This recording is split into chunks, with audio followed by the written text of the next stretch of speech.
A very good evening. It's Wednesday evening. Happy Hub Day to you all. And thankfully enough, we've got a terrific duo on tonight. It's myself again, Mr. Dave Smith. Yes, it's a hat trick this week. All the guys are on holiday, but me, I took coming back a little bit early, and thankfully I'm joined by a steel woman, not a steel man, a steel woman. That's Jenna Thompson. How are we, Jenna? I'm good. How about you? I'm very well. I'm very well. All the better with your fine self, of course. And Of We'll, course. we'll get straight. We'll get straight into it. Riley McGree looked like he was going to Celtic on Monday, and it's capitulated. Yeah, I mean, I've been hearing stuff about this loosely. Where was it that he's supposedly ended up now? I mean, I've only seen kind of bits of this. Middlesbrough. Middlesbrough, yeah. I mean, it's kind of that debate, isn't it? Is top flight Scottish football like the goal for some people, or do they want to try risk going towards the Premier League by advancing through different leagues down south? I mean, the boy's meant to be a really good player. I haven't seen him play much, so I'm just kind of going off what I've seen in the media and stuff about him. But Yeah, Celtic absolutely. will be billing if this falls through. Absolutely. Middlesbrough are closing in the signing of Charlotte FC midfielder Riley McGree for 2.5 million plus add-ons. Deal expected to be completed this week. As reported last night, talks between the player and Celtic had stalled. But I don't think it's a big concern for Celtic this Jenna because they've got enough.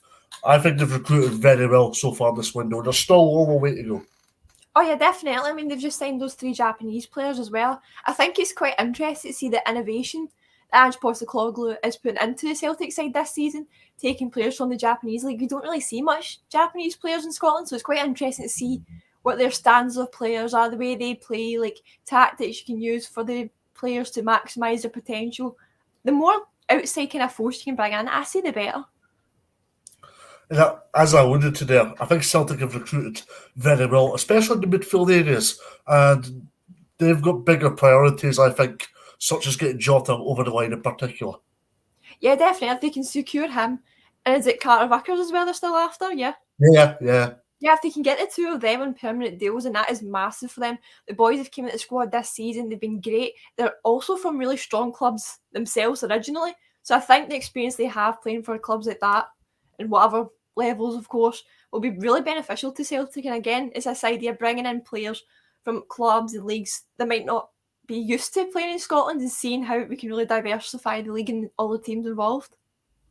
Absolutely. There's a question coming in here saying, where's the information coming from? Well, we could argue saying we've given you the information, but I think we would tell you a massive white lie if I was to tell you that. The information has come from Sky Sports. So if we've lied, Sky Sports have lied. Let's put it out there first and foremost and straight to the point there to kick things off. Thanks very much for sending your comments. Much appreciated. Jenna, when we look at this, I mean, I think if Celtic hadn't recruited in the way they have in the window, there might have been a little bit of disappointment and frustration, but I don't think a lot of Celtic fans will be bothered about this. No, I mean, as I said, they've got quite a big, strong squad. Ange Postecoglou has done great in terms of recruitment. I know it was quite a big gripe a lot of Celtic fans had last season, was that Neil Lennon wasn't given the tools to properly invest in the squad, or he refused, depends on what side of the debate you're following with that one. I'm kind of a neutral at that one myself. But yeah, I mean, Celtic have actually improved. They're doing a lot better than a season I thought they were going to at the very start. I was kind of concerned for the future. Obviously, they're challenging for first place every year and they're realistically going to get it. But I was concerned they were going to potentially finish at least second or third this season. But I'm glad they've kind of turned it around. Mm-hmm. And I think it's a big period for Celtic coming up, and obviously they'll have Rangers coming up in the 1st of February, and that's a big game for Celtic. That's probably season defining in a way for Celtic. Yeah, I mean, old firm clashes are always huge, and let's be honest, they're the strongest 2 teams in the league. So whatever one gets the result out of that is a massive 3 points outside of obviously bragging rights and rivalry points and all that fun stuff that comes alongside it. I think at this point in the season, we're about, halfway through now officially? Yes, 4 or 5 months left. I've always said, the start of the season, my head is always the first half. Things can go wrong, but you can still pull it back in the second half. And this is where all teams are really going to have to amp up the progression and really strive for whatever place they're trying to aim, or if they're escaping relegation, try to get clear of that as soon as possible. It will be massive, I think, going forward. Yeah, absolutely. Just to clarify, Jenna is a Steel woman, not Yes. a Celtic fan. She is a Steel woman. So, Yes, I just I, happen to be honest about the Old Firm side, which can get a lot of people confused, but I'm definitely a Motherwell supporter. indeed, and Jenna, I think you're a perfect person to ask. Fans back, brilliant. I think it's really good. I mean, I can understand why a lot of people are kind of concerned about the fans going back. If I'm being honest, I didn't think they were going to come back this soon after Sturgeon said no. I'm glad there, don't get me wrong. I just didn't see her doing the U-turn so quickly because it does kind of make her look weak, as if the past 3 weeks, 4 weeks have been kind of pointless in terms of COVID restrictions. And a lot of people are unhappy with the state of Scottish COVID, never mind the state of Scottish football. But I mean, I'm happy they're back. I don't know what all stadiums do, but I was feeling a little bit uneasy about going back to Fir Park just because case numbers are at a level of highness we've never really seen before in Scotland until now. But Fir Park operates a social distancing section inside the Philadelphia stand down at like the very far left-hand side down here, or right-hand this side if you're watching in the camera, you forgot the reverses. But yeah, it's like in that section, you're sat away from everyone that's not in your household bubble. You can tell Fir Park, oh, I'm arriving here with like 2 other season ticket holders. They're in a bubble and they go, okay, that's fine, you can sit together, whatever. And at that part of the stadium, you can also wear your mask at full times that you're encouraged to as well. And I hope more stadiums, if they don't already, kind of put that in place for some people that are maybe a little bit anxious to go back, that are wanting to go back, but maybe feel scared. I mean, right now, I think no one really knows what's the best thing to do when it comes to COVID. Absolutely. I'd just like to clarify to the viewers, by the way, that I definitely had a shave this morning because I was on the last 2 nights and I completely forgot to shave. It's been a busy first week back at work. So there you go. You've got a nice, well-looking man tonight. But Celtic have been on the Benfica front, Gerard. They're obviously keen to bring in Jota, but they've also been bringing in somebody off the park, and they've brought in data analyst Antonine Ortega to the recruitment team now. I'm not going to ask you to tell me the A to Z and Wikipedia of Antonine Ortega, but what I'm going to ask you is, it's a good addition for Celtic, especially with what they'll look to do under Ange Postecoglou. Oh yeah, definitely. I mean, you can really tell that either I don't know if it's the board backing, giving him money to do this or whatnot, but he's been getting some really, really strong candidates through that door that helps Celtic progress, and it's been something I've seen a lot of fans on social media have been screaming for at least the past 2 years now. I can remember seeing stuff about how they were unhappy with the way development was going, the way coaching was going, the board's attitude towards transfer windows. You want to relate back to Celtic's transfers over the course of the season. I think things can only get better for Celtic under Ange Postecoglou. Absolutely. Right, I'm going to go to Motherwell now. Your speciality. Graham Alexander. You deal until 2025. A very astute piece of business from Motherwell. Oh, definitely. I mean, I won't lie, I have criticised them quite a bit in the past for like games like the Hamilton 4-1 game, like Valentine's Day last year, and odd times where we've just kind of disastrously fell apart. I mean, the 6-1 Rangers game, and before any Rangers fans start in the comments, I accepted defeat. Please don't rub it in. It still hurts to this day.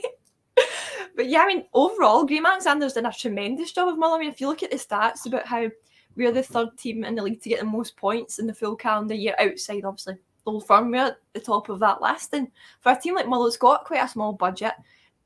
I know we rely on the youth academy quite a bit, and it has provided great players such as Alan Campbell, David Turnbull, potentially Dean Cornelius, depending on how his Muller career goes. He could be like another great example of this. And for Alexander to give these young boys a chance as well, and the likes like Dean Cornelius, I'm pretty sure a couple of what would be like the youth reserves if COVID wasn't a thing, some slots in the starting 11 and the sub bench during the very start of the season when he was still trying to figure out a consistent 11. He's done really well. He's turned that full team around. This time last year, quite lethargic. You could tell their hearts really weren't in the game. A lot of the players weren't happy. And see now, it's like a completely different batch of boys, even with some of the same players from last season. Absolutely. Sticking with Motherwell. Tony Watt, do you want him to stay? Dundee United are set for a windfall because Kerr Smith is off to Aston Villa. What's your thoughts on Tony Watt just now? It's a love-hate relationship with Tony Watt now. I used to adore the bones off, could do no wrong, but now he's done wrong. I mean, I want him to stay. If Motherwell's able to somehow get a last minute deal across to him that's better than what Dundee United offered him, I'll happily take him back. Because end of the day, Tony Watt is the biggest goal scorer in the league so far. He's in incredible form. And we gave him a really good chance with us. I mean, his career wasn't doing too well. He jumped from club to club near enough every transfer window. And he says himself, this is the longest he's ever spent at one singular club. And he's happy and said, do I look happy? Do I look settled? All that stuff as well. I mean, the kiss and the badge stuff, it's great to see when you're a fan. But it does feel like a slap in the face when you see stuff about immediately going to Dundee United just for more money. I'll take him. A lot of the fans are saying, no, get rid of him completely. Don't even play him for the rest of the season if he doesn't leave till June or whenever the season's over with. But I think they've been too quick to write him off. When the rumours came about as well, I was a big defender of him because I know as soon as rumours started last season about former Motherwell defender Declan Gallagher moving to Celtic, it wasn't actually true at all. Celtic hadn't made a bid for him or tried to get him at all, but he'd actually been trying to speak to Aberdeen. And a lot of fans immediately jumped in Gallagher's back. Oh, you're a snake, you're this, you're that. How dare you leave as your club captain? And they've quickly did the same for Tony Watt. And now it's kind of true, but we just don't know where he's going to go. I think, see, if he wanted to hang off to the end of the season, I think the way the fans have reacted will be really pushing him out the door. He'll be like, no, I want to leave. The fans are against me. I'm getting dogs abuse on social media. They're telling me not to play anymore. I'm feeling attacked. Like, I just want out of here. So I don't think he'll stay, but if he does, I'll open him back up with open arms. Absolutely. And we look at this by saying Tony Watt told me and told other journalists after that tireless 2-1 game between Dundee United and Motherwell that, look, I'm enjoying my time at Motherwell, but I'm wanting a pay packet because I'm not going to be an electrician, I'm not going to be an engineer, and I'm not astute enough for the office. And that's proved to be true. Yeah, I mean, I don't blame him for going for money. I mean, football is a limited career, as you know. I mean, you have to retire eventually. Either your health gets in the way of an injury or just age overall. I don't blame him. I mean, as you said, like, what really career could he have after football? I mean, he's saying, I've not got the brains to be an engineer, like, whatever. It is quite limited. And plus, he's about 28 now. Say he gets another good 5-6 years of a career. If he gets a 3-year deal at Dundee United, and then I don't know, just for talking sake here, like a team down south, somewhere like League 1, League 2, like the Championship or whatever, that will kind of set him up. Because if you go for like the City teams, they've got a bigger budget, bigger wage budget and whatnot. So I'm not surprised that Motherwell's wage packet for him has fallen short of what he was expecting, especially as one of our best strikers right now. But again, It's just that thing. There's no club loyalty really anymore in Scotland, especially in football. But when you think you've found a player that has that, it is kind of a sore one to see them immediately just go for the first sign of money. Absolutely. August 67's came in here saying, do you think Liam Shaw will get a lot of games at Motherwell? What do you think of him signing for Motherwell? It's kind of a confusing signing for me. I've not seen much of the boy play, so I won't comment too much on his ability because I couldn't tell you, to be honest. I've heard he did really good in his debut game in a European game, and he's not really played since. I think he got 1 or 2 more games for Celtic after it. It just confuses me because Motherwell already has 8 midfielders, and we've got quite a solid defence as well because I heard he can play at centre-back as well. I'm not sure where Alexander's going to slip him into the team unless there's maybe a couple of our midfielders, defenders leaving in January that we just don't know about yet. I can kind of see it making more sense if that happens. But again, I don't really know how he's going to play him. Like, I hope he does well, don't get me wrong. I want the boy to get game time, especially if that's the reason why he's been loaned out to us. But I just really don't know how it's going to go. Absolutely. You won't be able to go to a game next week, will you? Because Motherwell are at Ross County, if I'm not mistaken. Yeah, we've got Ross County, I think it's on Tuesday or Wednesday, so 7:45 kick-off's just a wee bit too far for me to get to, but I'm thinking about going to the Greenock Morton game the following weekend. For the cup game, I've got my ticket reserved because I'm a season ticket holder, but still debating if it's worth going now with Casey's been as high. Of course, that'll have a bit of malice with the do game day now, the manager at Morton, of course. I prefer not to speak. If I speak, I'm in trouble. No, all jokes aside, I mean, all that stuff when he was at Hamilton was just a bit of a laugh and a joke. It was a bit far at times, most likely, but don't wish the guy any harm. I hope he does well at Morton. But that being said, I hope Motherwell does destroy them on the park. Absolutely. Right, we're going to go from Lanarkshire to the capital, go to Edinburgh now. And Jesus, Jenna, if we were offered $1 million a season to go and play football, I would snap your hand off and leave my job right now. And that's exactly what's happened to Martin Boyle. Hibernian Football Club have, to my understanding, turned it down, and Martin Boyle is not happy. Yeah, I mean, I don't blame it. If the clubs went over and above what him and his agent wanted, that is quite disrespectful for Martin. I mean, he's got every right to leave the club if he wants to, especially for an offer like that. I mean, if it was me now, I can't kick a ball to save myself. Don't mind admitting that. If someone offered me even like £100 to play football, but yes, give me it. I'll be there. Like, I'll be there with my boots on a Monday, no hassle. So again, Martin Boyle's a really, really good player. I wouldn't be surprised if he ends up being one of the best players in our league, like for the year, calendar year, if he does stay at Hibs. But it's kind of a really poor move from Hibs. I mean, as I was saying, like with the fan treatment against Declan Gallagher and Tony Watt, about that might have been influential in their decisions to leave.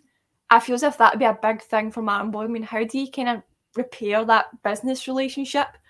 Because I don't even think it was the manager, was it not the chief executive that went over and above it? No, it's not happening. Yeah, Ron Gordon. Oh, I mean, that's just kind of bad business. I mean, after that, Martin Boyle might have a chip in the shoulder. Obviously, I can't speak for him, but I know if it was me, I'd be a bit disgruntled by it, and a bit put off. I wouldn't really want to play for Hibs. I hope he's less petty than me with that one, so he can continue being a really good player and then potentially get an even bigger move, either in June or further down the line when his contract's up. But I don't know, if I was him, I would be absolutely raging. Absolutely. I mean, this hopefully doesn't have repercussions for Sean Maloney, because he's came in, did a good job, got the ball rolling early doors with 2 consistent victories over Dundee United and Aberdeen. Yeah, I mean, he seems to have done really quite well at Hibs. I mean, he's turned them round. They've had a good couple of results going into the new year under his rule, and it shouldn't reflect badly on him because it's not really been up to him as such. I mean, if, as you were saying, if it's £1 million deal, that's going to go over. That's going to be more important than your relationship with any manager, really, let's be honest. But, I mean, I can see why people might blame him, like, oh, maybe the new change style in play isn't like what Martin likes or is used to, but end of the day, as I said, money talks. A lot of chatting here about Martin Boyle was happy to sign an extended contract recently. I thoroughly understand and acknowledge that, but we've got to remember that was signed in August. Jack Ross has since moved on. There's been a lot happening at Hibernian Football Club in a short space of time, and there's no loyalty in football nowadays. Definitely. I mean, that's why I was saying, like, if he leaves at the end of, like, June at the end of the season, then they could still get quite a bit of money for him because they'll need to buy him out of this contract. I mean, £1 million is a lot, especially for a player of his calibre and for a club like Hibs. Yeah, absolutely. Because, I mean, if you look at Tayside, Dundee United, they're expected to get a £2 million windfall from Kerr Smith, which I'm expecting that percentage of the fee to go into buying a certain revolve striker that we've discussed already. So obviously, this is what we find out Tony's demanded the full £2 million, isn't it? exactly. It's life-changing money, this for Hibernian Football Club, but also life-changing money for Martin Boyle. But Vegan Stevenson made the point in the show the other night that we're just to see what the family do, because obviously the wife plays for the Hibernian women's team currently, and Rachel Small, but Rachel Boyle. Yeah, I mean, that'll be huge. I mean, that could potentially break up their family, not in a divorce sense, but in a terms of distance. I highly doubt they'll get a divorce over that. Well, I hope not anyway. But if she's playing for Hibernian women and really enjoying herself, I know if I was her, I would be very hesitant to go off and move to Saudi Arabia or wherever it'd end up going. So I can see it being a big factor as well. Like, he has to consider that, because it's not just his career that impacts, it'd be her. Absolutely. Right, okay, we're going to go to Glasgow now. Back to Glasgow. Jimmy Defoe leaves Rangers, and I mean, he's not a man at a lot of games. And I'm seeing a lot of comments on social media that he was a very underappreciated player. Yeah, I mean, he was really influential last season and last season before, but I kind of noticed myself, he wasn't getting a lot of game time, and he was doing more punditry, working like Sky Sports, than he was actually playing football. So immediately I was like, oh, is he injured or something? I've just like missed it in the headlines or something. I didn't actually realise he was going to leave. I just thought he was out injured and maybe just doing the coaching role, like, until he was like finished rehab and whatnot, try to get whatever this elusive injury I thought he had was finished. But I mean, does does anyone even know where he's going next? Is he just finished at the club? Is he still doing the coaching thing? Because I was looking at Sky Sports earlier when the story broke. I can't seem to find anything. My understanding is he's just going to the media game. For now. I mean, it's a good game. I mean, we've seen how likes of Chris Boyd, James McFadden, and whatnot have done really well for themselves after going from being a player into that. I mean, Jermaine Defoe was quite enjoying to watch as well when I seen him like Sky Sports and whatnot. So I mean, fair play. Hopefully, a lot of people will put the Rangers aspect of him aside and embrace him. I mean, it's a new face on the TV, and it's someone else with a background in Scottish football, which sometimes there isn't a lot of in a lot of like mainstream media and broadcast media. But just to see what the coaching terminology does to this, because he's also at Rangers under Gerrard as a player coach. It'll be interesting to see if Gerrard makes a similar adjustment to Defoe coming to Birmingham to work at Aston Villa as a coach under Gerrard, because his playing days will be long gone, obviously. Yeah, if that happens, then that would be huge for him. I mean, Rangers are a huge club, don't get me wrong, but Aston Villa in the Premier League as well, that is huge and amazing. Aston Villa are a really good side. If Gerrard makes a bid for him, I think Jermaine Defoe would be stupid not to at least even consider it, if not go in full guns blazing to it. Absolutely. I mean, Jermaine Defoe at Rangers, he did very well in terms of scoring goals. He didn't exactly get the maximum game time that he'd have desired, but every time he went in that park, he always gave 100%. Yeah, definitely. I've seen a couple of things in some Motherwell forums as well, saying that, Alexander should make a bid for him to try and replace Tony Watt. But, I mean, don't get me wrong, I would take Jermaine Defoe and Motherwell in a heartbeat, just the way like you take Messi, like Dundee United or something like that. Of course you would. But I just don't see it happening. Okay, lots of comments coming in. RFC 56 titles. Pleased to see a Rangers fan in here. Always good to see fans of any Scottish football team. Chris Boyd's the best commentator. That's a very debatable subject, that I may add, but okay, we'll go with that. And I mean, he can come across as very controversial, but Gerard Thompson's not controversial, that's for sure. And we're going to stick to that. And when we look at Defoe's time, would you like to have seen him get more games? I would have this season. Again, I thought he just wasn't playing because he was injured. The same way kind of Ryan Kent spent about, was it 3 months, 4 months he was out for at the start of the season, roughly. I just kind of thought it was a similar situation. I was like, okay, he's doing like a bit of punditry and stuff, where like he's just resting up, fair enough. Like, you need to get out there, get a bit of a side hustle when you're on like your sick pay. Like, I get it. But he should have been given a chance. I'm really quite curious to see why he didn't, because Gerrard was still in charge when he wasn't getting games. So it's not as if Giovanni Van Bronckhorst like, nah, you're not good enough, get out the door type of thing. Absolutely. And it's been some good news from a Rangers front today. Giovanni Van Bronckhorst got December Manager of the Month, and Alfredo Morelos got Player of the Month for December. First and foremost on Van Bronckhorst, Rangers haven't been exciting, but they've been workmanlike and getting some good results. Yeah, I mean, obviously exciting football is fun to watch, but I'd rather get a win. I'd rather watch a boring game than see Mull come out with a win than watch a really exciting game and then ultimately get beat. I mean, let's be honest, in terms of like league table and the challenge for 56 or 2, depending on your persuasion, then it's going to be points and winning that matters. It's not really about the style of play. Well, obviously tactics, that's different, but in terms of like exciting versus boring, points matter more, I think. I think I've had this debate in this show. Now I speak to people privately about this. You'd rather win a game of football 1-0 by playing mediocre rather than playing exciting, attractive football and getting beat 3-2 in a game. Oh, absolutely. I mean, I've seen it at Fir Park. Like, we've played really badly, but still came away with like 2-0, 1-0 wins. And you're like, you know what? I'll take that result because it went great. But at the end of the day, it's 3 points. And that's all really a team can strive for. Mm-hmm. Yep, absolutely. So, Alfredo Morelos, Player of the Month, and I must say, I think Van Bronckhorst has got a fine tune out of Alfredo. He's a different player now. Not the attitude from before. Yeah, I mean, you used to always say that Alfredo Morelos was always a wild card for Rangers. He was really unpredictable. One day he'd go out and score like hundreds of goals, then the next day wouldn't be able to get in as much. And of course, there's always the attitude side of things, like over celebrations, just overall not cranky, but kind of the I'll do kind of what I want attitude about him, which did mostly come up in Old Firm Day, to be fair to him, which you can excuse that with just the caught up in the excitement of Derby Day and whatnot. But if he's actually able to tame the buffalo as such, then fair play, because that's something Gerrard struggled to do at times. Yeah, absolutely. I mean, Roy Mackay, to my understanding, speaks Spanish, which is why there seems to be a mutual connection. Yeah, I mean, that's great. I mean, obviously Morelos will be learning English and whatnot and starting to get a better grip of it, but if that's his native language, it's always going to be a lot easier for him if there's someone there speaking his dialect. I mean, obviously we all speak English here, but say I spoke fluent Portuguese native, that was my first language, and there was someone on here also spoke it even. It'd be a lot easier to communicate, get up to date with things, so don't blame him for getting better now if that's what's going on behind the scenes, because I actually didn't realise he spoke Spanish. And I look at this by saying Van Bronckhorst has only been in the door for 2 months, and it's the start of a process. I still think they've got a lot more to give.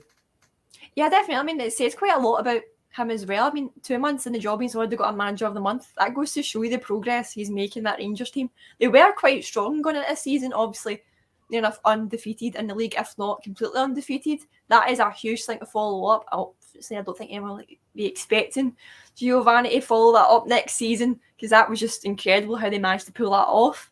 But if he's able to get the most out of those boys, I mean, we've seen it in the cup final, or the semi-final, I should say, when they were playing Hibs, and the players come out saying, oh yeah, we just went hungry for it, like really down.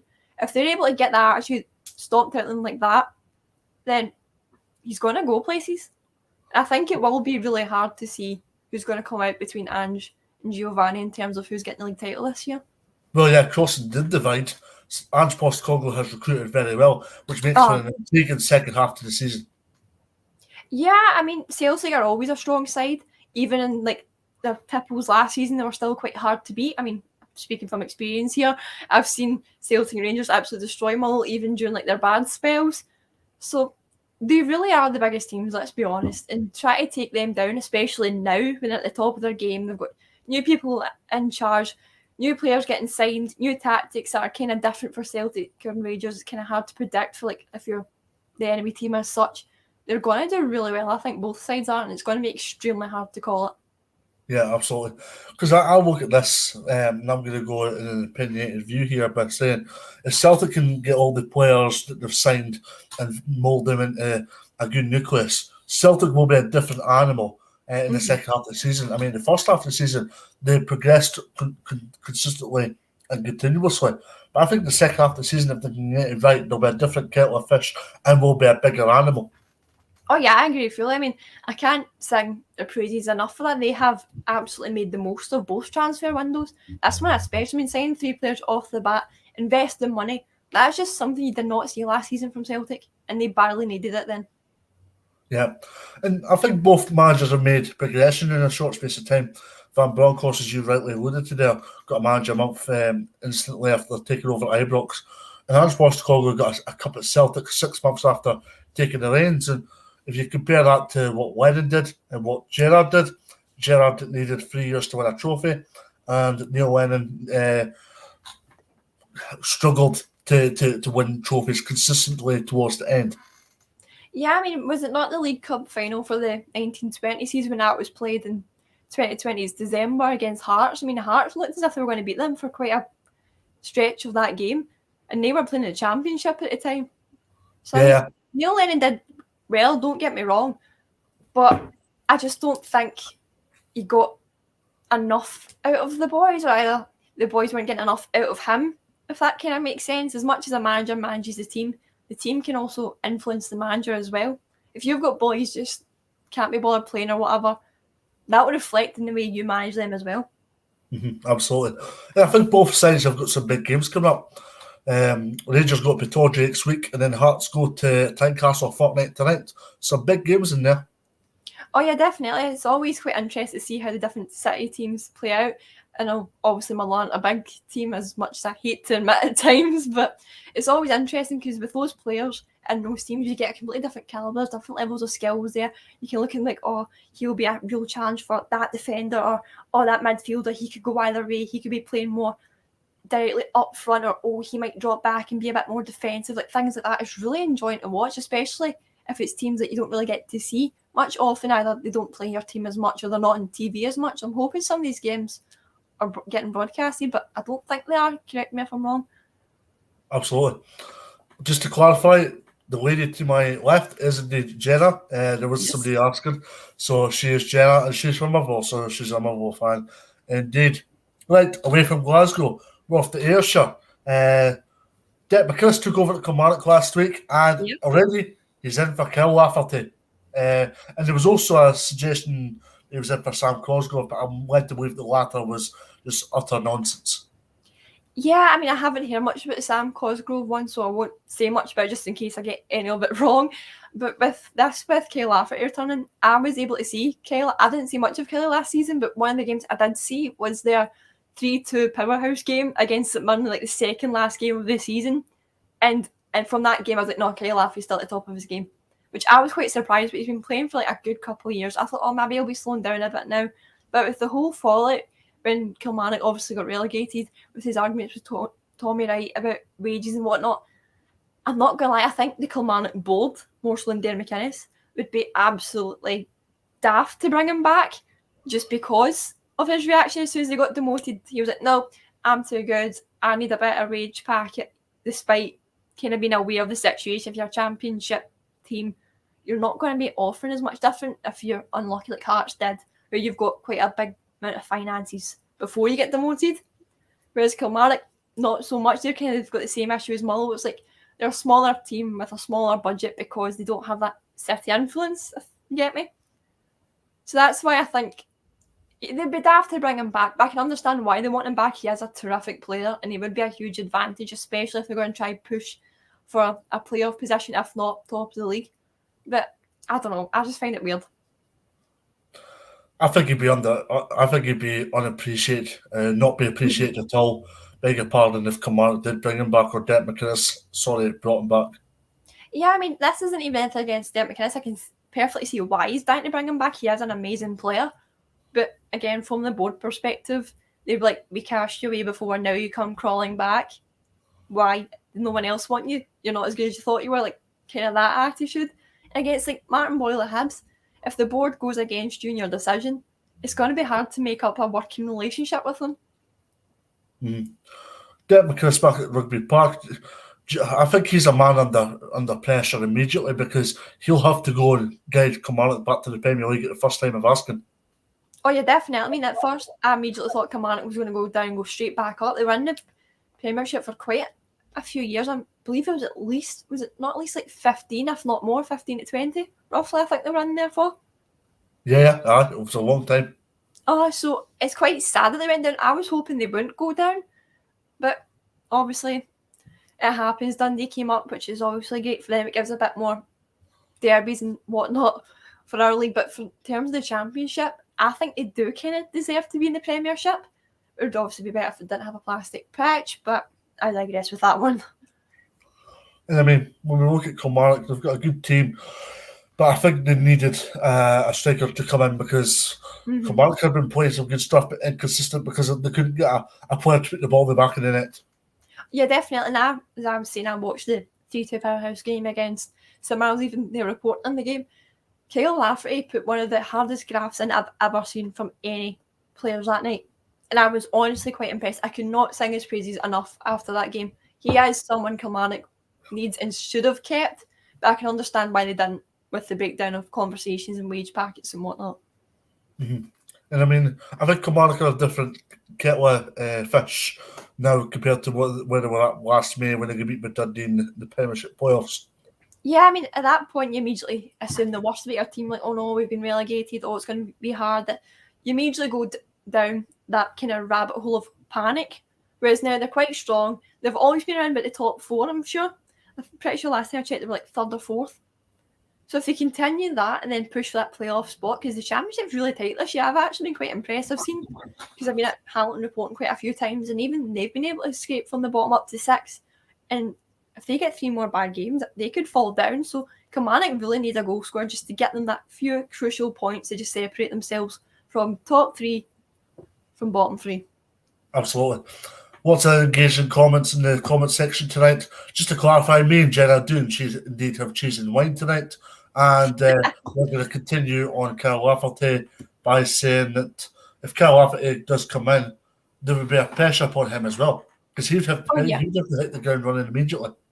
Oh, and they'll be expecting him to be in the exact same form that he was on when he left. I mean, and I've seen it firsthand. Jordan Roberts was great for us at the later part of last season. We got him in on loan from Hearts. Really good, consistent at getting assists and getting goals in. Really good player. We got him back on loan this season because he got cut short because of injury. He wasn't in form. He's barely had a game for us. I think he was subbed in for about 5-10 minutes at the end of a game now, usually for Tony Watt coming off. And it's just not the same. Same with Devante Cole. He was great the first season we had him. Second time we had him, it took him a bit of a while to get back to his goal scoring ways, and then he did hit the floor running. So I think they need to be patient with him if he does sign again. Yep, absolutely. And I mean, it's a hotly contested championship title race, as you alluded to. Both have been brilliant. Rafe Rovers have been brilliant. Carly Thistle are capable of the odd result. It's a good four horse race title race this year. Oh yeah, definitely. I'd love to see our both come up. I think it would be absolutely brilliant, and it's a good story to push as well. That even a part-time side can do well in this division, which a lot of people could argue that's a bad thing. How's a part-time team doing better than the full-time team ones? If you want to be kind of more more criticism heavy for it. But if anything, I say it's a good thing because it's inspiring. It can inspire the other lower league teams that might be part-time, be like, no, we can do that, we can, so why not push ourselves further? I don't think they last very long up here, don't get me wrong, but it'd be good to have them because it's something different as well. Yep, absolutely. Vegan Stevenson has finally joined us, by the way. Not in here, but he's joined us in the comment section saying, good evening, guys. What do Motherwell need? Motherwell, honestly, we've been quite well this season. I've been happy with the additions we've already made. If Tony Watt goes, we've always got Kevin Van Veen, great striker. Kieran Mullery, again, good winger/forward player overall. If we are able to get Jordan Roberts back, because we're apparently in talks with Hearts to see if we can extend his loan deal because he wasn't able to get game time this part of the season.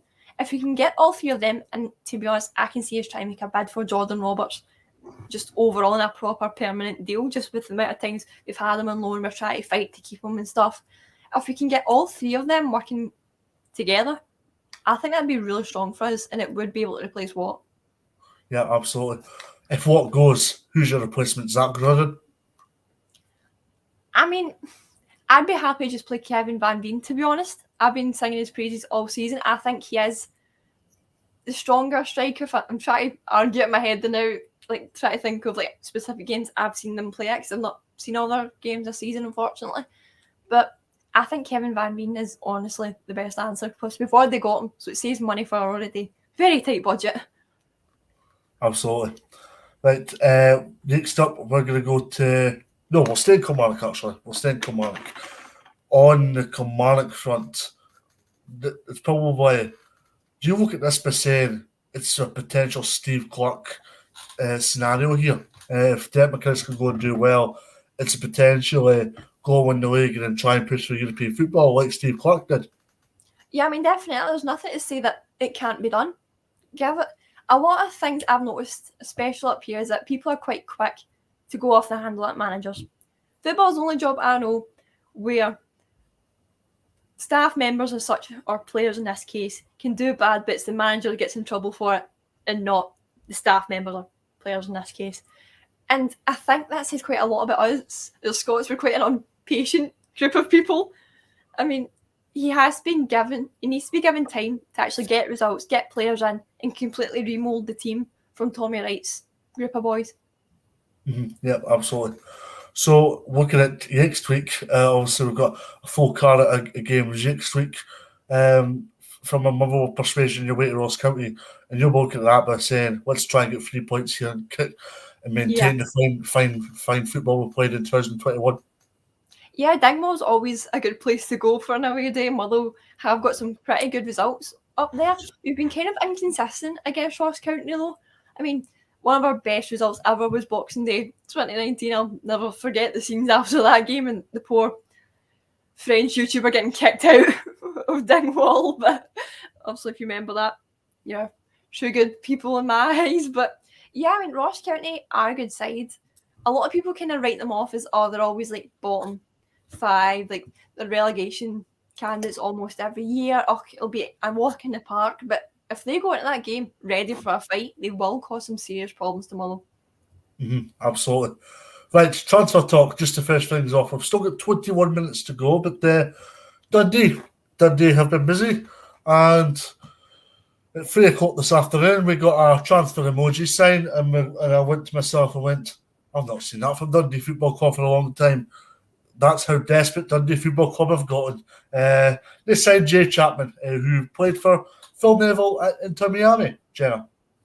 Yeah, I'd heard about that. I don't know much about him overall, so I've kind of gone up here. I knew he was an internationalist for Canada, but I never really knew who he played with before, and just having a little nosy at what he's going on here from the club.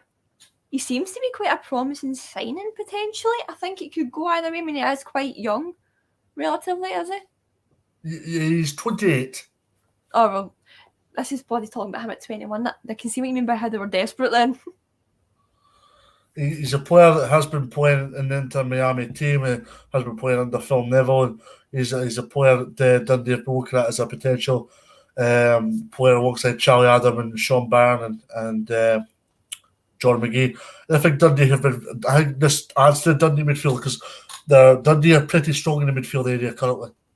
Yeah, I mean, I've seen Dundee's midfield playing a good couple of games. They are really quite strong on a good day. They can kind of take you by surprise as well. I mean, at first I thought, oh, it's only Dundee. They've not been too great this season. Again, walk in the park, and then they absolutely destroyed Motherwell. So maybe I should stop commenting on teams when I see results like that, because usually I get proven wrong. But I mean, if he's able to link up well with these players, I don't see how the signing can go badly. But again, it's just one of those things you kind of just work out as you go along into it. Sometimes a signing may be good in paper, and then it comes to be, and it's absolutely horrendous. I mean, Shane Duffy for Celtic looked great in paper, awful in execution. And it could be this might not look the best in paper and turn out really well. Yeah, absolutely. And Dundee have been pretty unlucky in this market so far because, as we touched on yesterday, they were pretty unlucky in getting Sam Cosgrove, who, at the time of speaking, looks like he's going to Salford City on loan from Shrewsbury. The whole thing with Sam Cosgrove has been confusing me so much with how much the story has changed. I mean, like 1 minute he was playing in Scotland, next minute he was playing down south. It's been changing, it's been flip-flopping the full past week. And at this point, I couldn't even tell you what stage it's at because he's been confusing me too much. I was looking into it earlier, and I think the fact he's been claimed to like snubbed Scottish football up here, which I think's not very nice, but I'm hoping that's just paper speak, to be honest. Because that would be kind of hurtful for his career in case he does end up coming up here eventually, either down the line or in this transfer window. But I don't know. The player seems to have a lot of options, which is good. It shows he clearly is a great player. And if they can join a team up here, then he will be really beneficial. But again, ultimately, it's up to him where he feels most at home, up here or down south. Now, I'm going to ask this question differently because you will not know the player I'm away to speak to you about. Okay. Ozzy's Hoghide. Dundee are exploring the possibility of taking him on loan. And do you think Dundee need players in defensive areas? Yeah, definitely. It never hurts to have a couple of spare defenders on hand. Defenders can easily get injured. They can get out of form quite quick as well. I've seen it over the years. It does not hurt to have them. 21-year-old Yuho Hyde is a Dutchman born to Nigerian parents who moved to England at an early age. He can play centre-back and right-back. After leaving AFC Wimbledon in 2019, he made his senior debut for Sheffield Wednesday in an FA Cup win over Brighton. Yuho Hyde would go on to 19 appearances in the Championship before Wednesday suffered relegation to League One and stepped Celtic to offer the young defender a 4-year deal. However, he has failed to make an impact so far since arriving at the club. Right, Leigh Griffiths, what are you thinking about Leigh Griffiths? Just for clarity, before Jen answers the question, he played in the final against Forfar last night and scored. Dundee won 6-1. I actually think the word scored and Leigh Griffiths should be said in the same sentence recently, but I mean, he was good in his prime. There's quite a lot of controversy around him now. I think he's kind of like a hot potato. We don't really want him, but the idea of having him kind of sounds good, if that makes sense. I mean, Scotland internationalist, some great goals over his career at Celtic, was really good at one point, but see now, he seems to have really fallen out of form. There's whole scandal with him and the 16-year-old girl, 17-year-old, however old she was, and then this about kicking the pyro bombing at the crowd. I think, to be honest, I think he just needs to kind of exit Scottish football quite quietly until things blow over, then maybe come back in a coaching role or something. I just don't think it's wise for him to stay in the game when there's this much bad publicity around his name, because it might make a lot of clubs hesitant to sign him. I think it's a hard situation for Griffiths because Dundee, by all accounts, don't want him right now, and Celtic have basically blown him out the window. Definitely. I mean, there was even rumours like last season that Motherwell was meant to get Lee Griffiths as an exchange for David Turnbull, which I think would have been a shocking deal, especially with what we know now. But again, it goes back to what I said. He's great in paper, kind of, if you don't look at the past season and a half. I mean, interviews as well between like him and Neil Lennon taking cheap shots at each other. Do you really want someone like that involved with your club that could easily go and talk smack about you or like the manager before you if you've just came in, or like if they've just came into your club? It kind of gives a bit of walking the eggshells round them, I'd say, because you need to watch what you're doing, or like he'd think you need to watch what you're doing with him, and he might think he's bigger than he actually is because of all these scandals. Saying, well, it seems to me I've not gotten away with that. It's maybe the wrong turn of phrase, but he's not facing much action, like in terms of like, slagging off Neil Lennon, Celtic never done anything. Showed up unfit, Celtic didn't really do anything, that type of thing, if you get me. But I just think he should exit football now, to be honest. I think he's past his time. Yep, absolutely. Sticking on the transfer front, we're going to go to Livingston. They have brought in Carney Chuck Wumeka, if that's pronounced correctly. You're really for trying to pronounce that one. He has came to Livingston on loan from Aston Villa, 18 years old, and he's had a bit of experience already, despite his age. He has played 7 times in the Premier League for Aston Villa.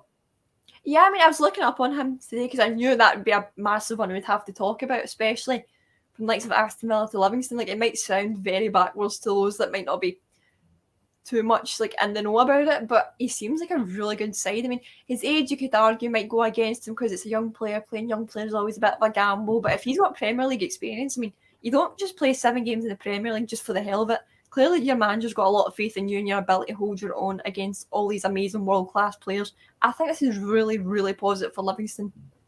Absolutely. Livingston have been a bit left field in their recruitment. They've taken players that nobody knows about, but they've came away from Livingston and set a great example that Livingston's a good environment for players to go. Yeah, I mean, Livingston's been quite good at that recently. I mean, they're another club which is very much buy and sell off and develop players during that, which is, it's annoying for their fans, don't get me wrong, when they start loving a player, but it's quite good business overall. And if they're able to do this with this young fella as well, you never know. Like, give him about 2 years. Say they sign him permanently after this. Give him a 2-year deal. You never know what can happen. Become like a proper world-class player. Absolutely. He's an 18-year-old, and he'll probably be in line to play against Dundee on Tuesday. From a Livingston persuasion, they're bringing in a lot of good players in an attacking way because Newbley's back at Livingston, and obviously they've taken Chuk Wumeka. So that gives them a lot of fresh attacking options. And Livingston under Martindale have been renowned for being a good second half of the season team. Yeah, they are. I mean, they've been kind of shaky this season. I mean, last time I checked, I think they were in like the bottom 3, bottom 4 places of the table. I might need to recheck that as the league's coming back in, because this was before Christmas. I seen this, but if they can really turn it around, it'll be really positive. They had an amazing season last season, getting a good cup run as well, finishing. They finished top 6. Yeah, they were 5th last season, were they not? Yeah. The first. I mean, that is really good. They've been top 6. Sorry, they've been top 6 the last 3 or 4 seasons, which is brilliant because you automatically like, okay, it's only Livingston, came up from the championship. They might do not bad, but they've actually blown off a lot of critics in a really good positive way. And I actually have a wee soft spot for Livingston, not for any particular reason. I just kind of like the club overall, and I hope they're able to keep doing it. I mean, they've got potential. They've stayed up for a good couple of years when a lot of people didn't think they were going to. It would be quite sad if they did fall away this season. Absolutely. Chuk Wumeka says the move to top flight football is an important step for him. And he says Livingston manager David Martindale was the driving force behind the move to bring him to Scotland. Although Steven Gerrard gave his thumbs up to the loan spell, I felt it was the next stage of my career in terms of following the right pathway. And it's probably where both sides are at right now, and also the player that Gerrard doesn't really need him right now, but Livingston could do with him in the business end of the season.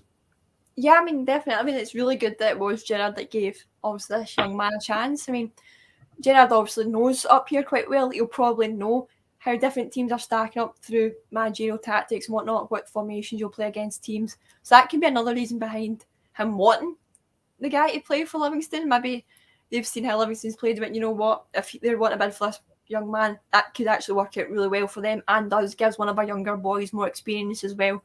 On you go. Fair play. I mean, Gerrard could potentially do that for quite a few of the young boys at Aston Villa. You never know. If he's got good connections up here, I don't see why it's out of question. Absolutely. And I mean, from a Livingston persuasion, I think it makes for an interesting game with Dundee on Tuesday, because I mean, Livingston have taken the players that we've mentioned there.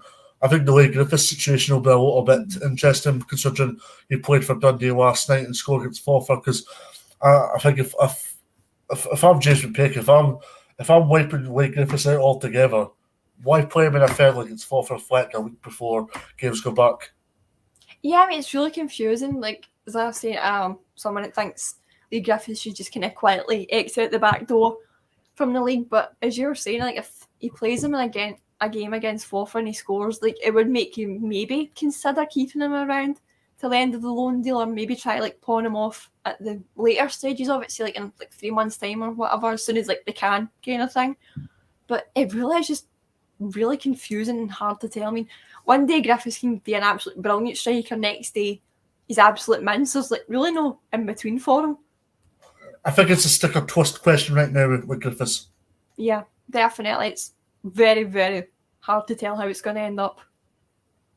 Because the goal last night against Forfar is a big goal for him, but doesn't change Dundee's frame of mind. With all due respect to Forfar, we don't know how this is going to pan out, because you've played a League Two side. Aye, yes, a top League Two side. You're playing a League Two side full of part-time players. If you're not doing it against part-time footballers, with all due respect, you shouldn't be in the game as a full-time footballer.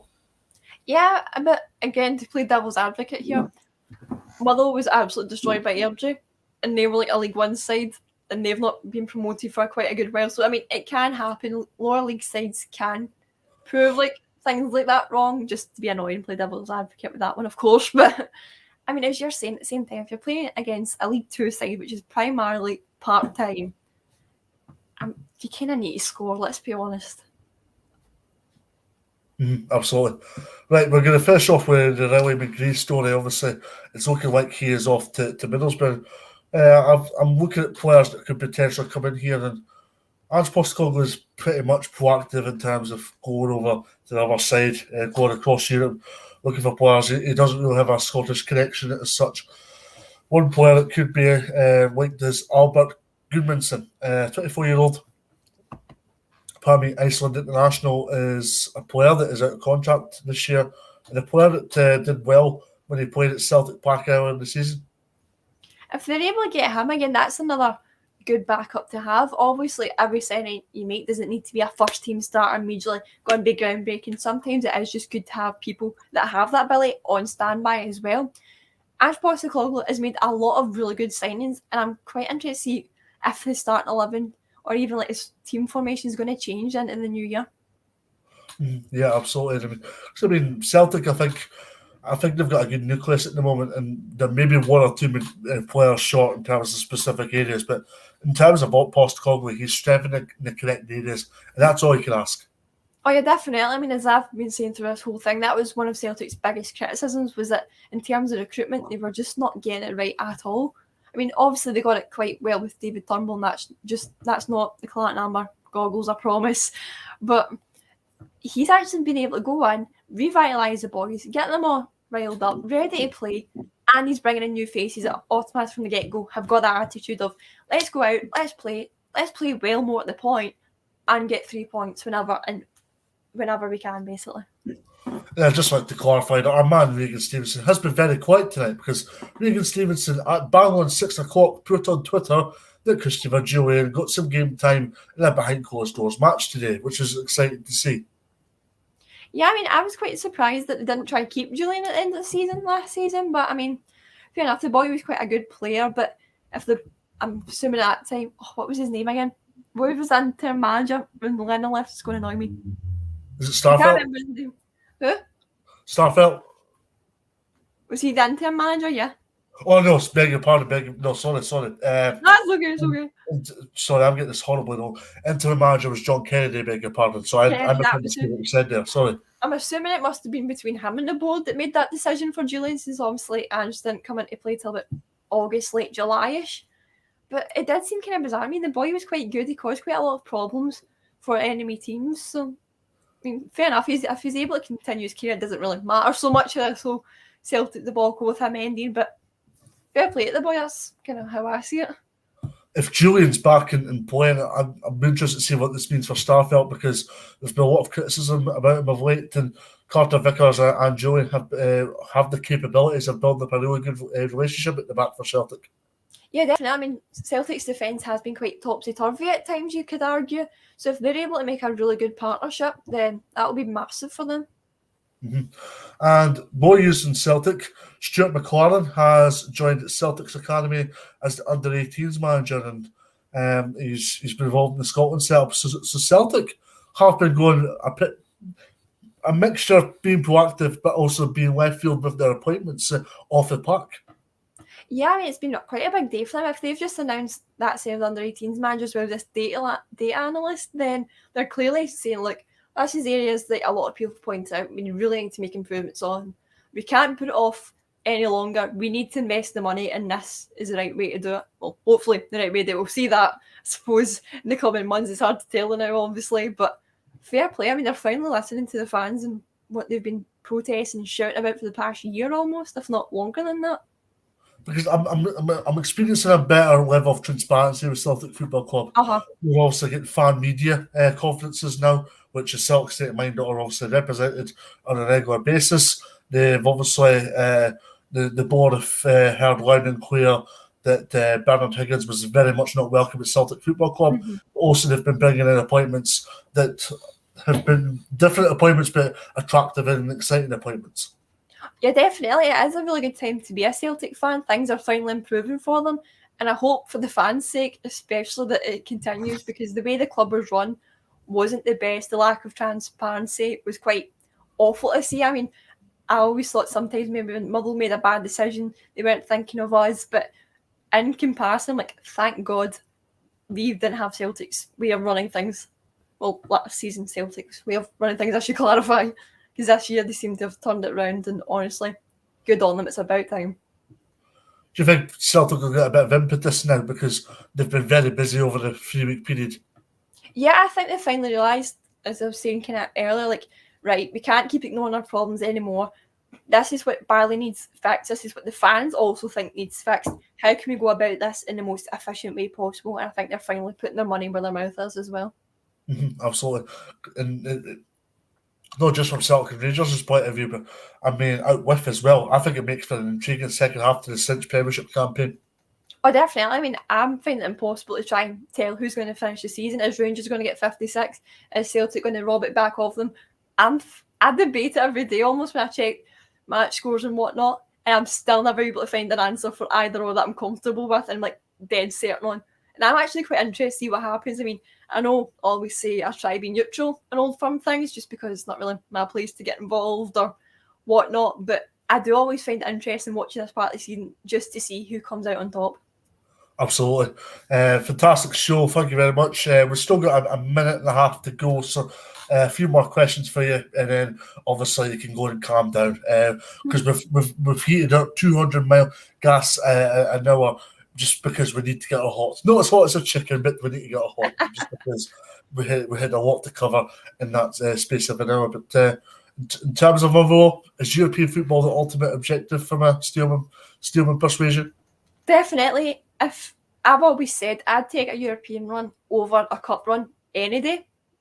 But don't get me wrong, if we can get a good result against Green at Morton and then progress further and further, I wouldn't mind a good cup run this year. It's possible after St Johnstone got the double as well. I hope it's really inspired the boys going, no, we can do that, all things considered. What's stopping us from doing it? You just need to have your heart in it. But I really, really hope we get into Europe. That's the ultimate goal for me personally. And finally, I think it's only right that we go and look at the female contingent. They're building up a really good squad right now. This appointment defeat against Partick Thistle in the Cup on Sunday, but Paul Brownley's building a really good squad there. Yeah, I mean, the difference between Motherwell ladies now compared to last year, it's like night and day. I don't know what Paul Brownlee said to the girls to get them galvanised and ready to go, but I'm really hopeful for the way this season goes. I mean, right now we're sitting with the amount of points we had at the very end of last season, and it is very likely we can get our own back against Partick Thistle this weekend when we play them at home. We could easily get those 3 points if we work hard enough. Lovely.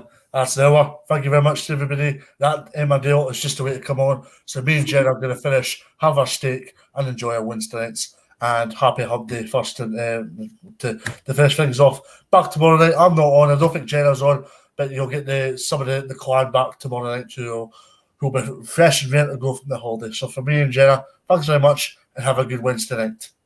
Bye, guys.